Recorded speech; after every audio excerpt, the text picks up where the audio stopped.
ಶರಣು ಶರಣಾರ್ಥಿ ಈ ಶಬ್ದಕ್ಕೊಂದು ಚರಿತ್ರೆ ಇದೆ. ಹಾಗಾಗಿ ಯಾರಾದರೂ ನಿಮಗೆ ಶರಣು ಶರಣಾರ್ಥಿ ಅಂದರೆ ಸುಮ್ಮನಿರಬೇಡ್ರಿ, ಅದಕ್ಕೆ ಅವಮಾನ ಮಾಡ್ದಂಗೆ. ಶರಣು ಶರಣಾರ್ಥಿ ಒಂದು ಕಾಲದಲ್ಲಿ ನಾನು ನೋಡಿದೆ, ಎಲ್ಲರ ಕೈಯಲ್ಲಿ ಇಷ್ಟಲಿಂಗ ಇತ್ತು. ಇಷ್ಟಲಿಂಗ ಹಿಡಿದ ಕೈಗಳು ಕಲ್ಲುಗಳನ್ನು ಹಿಡಿದವು. ಅದನ್ನೇ ನೋಡ್ತಾ ಇದ್ದೆ ನಾನು.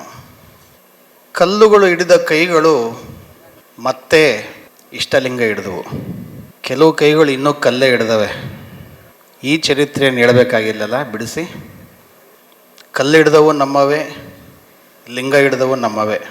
ಕಲ್ಲು ಹಿಡ್ದವನ ಲಿಂಗ ಹಿಡಿಯಂಗೆ ಮಾಡಿದವರು ಗುರುಮಾನ್ ಸ್ವಾಮಿಗಳು. ಇನ್ನೂ ಕಲ್ಲು ಹಿಡ್ದವ, ಸ್ವಲ್ಪ ಲಿಂಗ ಹಿಡಿಯಂಗೆ ಮಾಡೋಣ.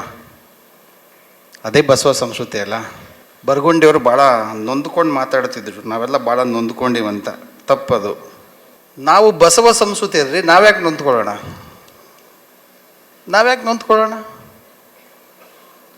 ನಮ್ಮ ಕಾಯಕ ಸಮಾಜಗಳನ್ನು ತಲೆ ಮೇಲೆ ಎತ್ಕೊಂಡು ಬಸವಣ್ಣ. ನನ್ನ ಪಕ್ಕದಾಗ ಈ ಗುಂಡೈ ಸ್ವಾಮಿಗಳು ಕುಂತಾರ, ಅಪ್ಪಣ್ಣ ಸ್ವಾಮಿಗಳು ಕುಂತಾರ.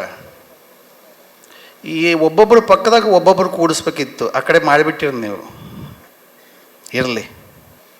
ಆದರ್ಶ ಆಚರಣೆಗೆ ಬರದ ಆದರ್ಶಗಳನ್ನು ಬೌದ್ಧಿಕ ಮಟ್ಟದಲ್ಲಿ ಉಪದೇಶ ಮಾಡೋದು ವ್ಯರ್ಥ ಶ್ರಮ. ನಾವು ಬಸವ ಸಂಸ್ಕೃತಿಯರು. ತಾಂತ್ರಿಕವಾಗಿ ಕೆಲವು ಸಮಾಜಗಳು ನಮ್ಮನ್ನು ಬಿಟ್ಟಿರ್ಬೋದು, ತಾತ್ವಿಕವಾಗಿ ಬಿಟ್ಟಿಲ್ಲ, ಬಿಡೋಕ್ಕೆ ಸಾಧ್ಯ ಇಲ್ಲ.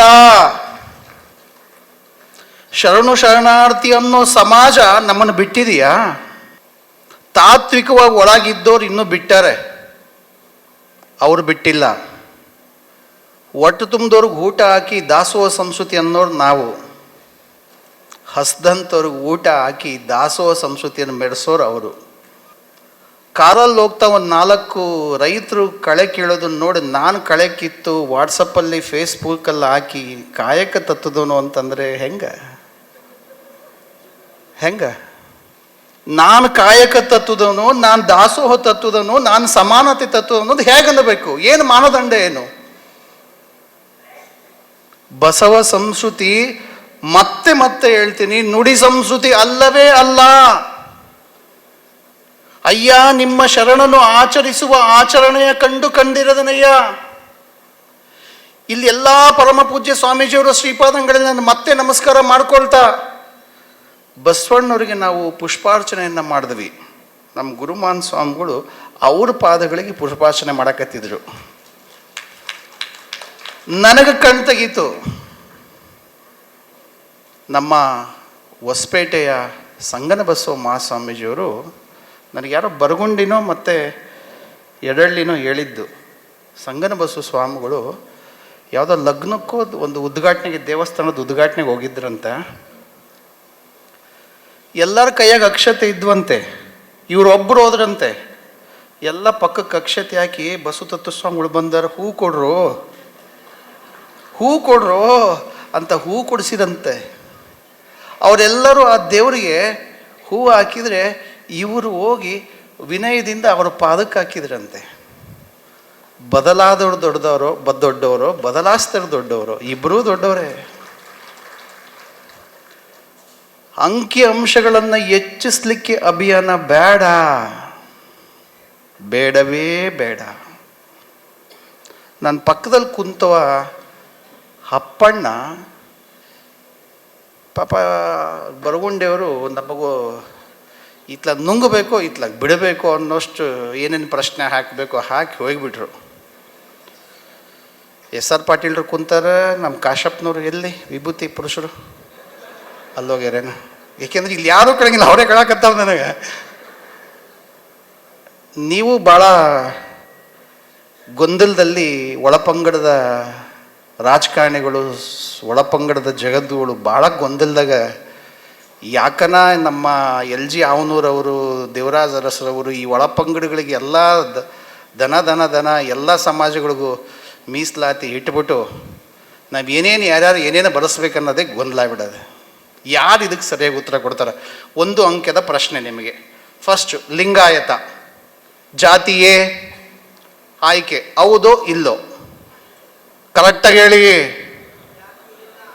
ಜಾತಿಯೋ ಹೌದೋ ಇಲ್ಲೋ? ಇಲ್ಲ ತಾನೆ?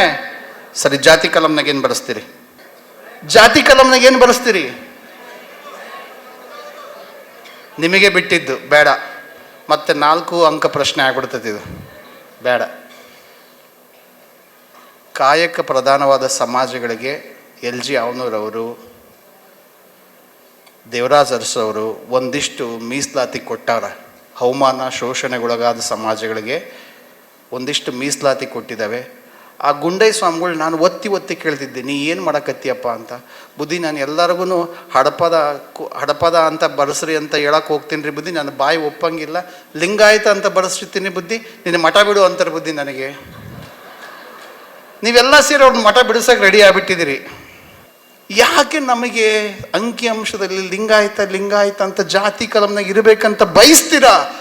ಇರೋದಾದ್ರೆ ಧರ್ಮದ ಕಾಲಂನಲ್ಲಿ ಇರಲಿ. ಲಿಂಗಾಯತ ಅನ್ನೋದು ಜಾತಿಯ ಬಚ್ಚಲಿನಿಂದ ತೆಗೆದು ಬಿಸಾಕ್ರಿ ಅದನ್ನ. ಎಲ್ಲಿ ತನಕ ನೀವು ಜಾತಿಯ ಬಚ್ಚಲಿನಿಂದ ಲಿಂಗಾಯತವನ್ನ ತೆಗೆದು ಬಿಸಾಕೋದಿಲ್ಲೋ ಅಲ್ಲಿ ತನಕ ಲಿಂಗಾಯತ ತತ್ವ, ಲಿಂಗಾಯತ ಸಂಸ್ಕೃತಿ ಬೆಳಿಲಿಕ್ಕೆ ಸಾಧ್ಯನೇ ಇಲ್ಲ. ಧರ್ಮದ ಕಾಲಂನಲ್ಲಿ ತನ್ನಿ. ನಾವಲ್ಲ, ಯಾವ ಪರಿಶಿಷ್ಟ ಜಾತಿ, ಪರಿಶಿಷ್ಟ ಪಂಗಡದ ಪ್ರತಿ ಒಬ್ಬ ವ್ಯಕ್ತಿಯು ಧರ್ಮದ ಕಾಲಂನಲ್ಲಿ ಲಿಂಗಾಯತ ಬರ್ಸೇ ತೀರ್ತಾರೆ. ಇದು ಸತ್ಯ. ಬಹಳ ಗೊಂದಲಗಳು. ನಾನು ಕೆಲವು ವಿಷಯಗಳನ್ನು ಹೇಳಿದ್ರೆ ತುಂಬ ನಿಮಗೆ ಮುಜುಗರಗಳು, ಸಂಕೋಚಗಳು ಆಗ್ತವೆ. ನಾನು ಇಲ್ಲಿ ಪ್ರಸ್ತಾಪ ಮಾಡಲಿಕ್ಕೆ ಇಚ್ಛೆ ಪಡಂಗಿಲ್ಲ. ಆದರೆ ಬಸವ ಸಂಸ್ಕೃತಿ ಅಭಿಯಾನಕ್ಕೆ 75 ಈ ಕಡೆ ಎಲ್ಲ ಕೂತವ್ರು 75, ನಮ್ಮ ಸಾಣೆಹಳ್ಳಿ ಶ್ರೀಗಳು, ಬಾಲ್ಕಿ ಶ್ರೀಗಳು, ನಾಗನೂರು ಶ್ರೀಗಳು ಎಲ್ಲರೂ 25 ಹುಡುಗರಂತೆ ದನ ಓಡಿ ಬರತ್ತಾರೆ. ನಾವು ಓಡಿ ಬರಲಿಲ್ಲ ಅಂದರೆ ಬಸವಣ್ಣ ಮೆಸ್ತಾನ್ರೇನ್ರಿ? ನನ್ನಂಥ ತುಳಿತಕ್ಕೊಳಗಾದಂಥ 100 ಸಮುದಾಯಗಳು, 100 ಸಮಾಜಗಳು ಈ ಅಭಿಯಾನದ ಜೊತೆಗಿರ್ತೇವೆ. ಇಷ್ಟು ಮಾತುಗಳು ಸಾಕು ಅಂತ ಅನ್ನಿಸ್ತತೆ.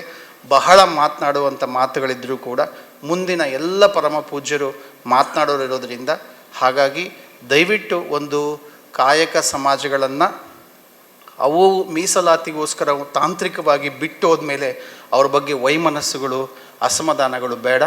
ಅವು ಎಷ್ಟು ವರ್ಷ ಇರ್ತೈತಿ ಇನ್ನೂ ಮೀಸಲಾತಿ? 20 ವರ್ಷ ಇರ್ತೈತಿ. ಎಲ್ಲರೂ ಲಿಂಗಾಯತರು ಆಗಲೇಬೇಕಲ್ಲ. ಸಮಾಜ ನಿರ್ಮಾಣ ಆದರೆ ಮೀಸಲಾತಿ ಇರಂಗಿಲ್ಲ. ಇಷ್ಟು ಹೇಳಿ ನನ್ನ ಮಾತು ಮುಗಿಸ್ತೀನಿ. ಶರಣ.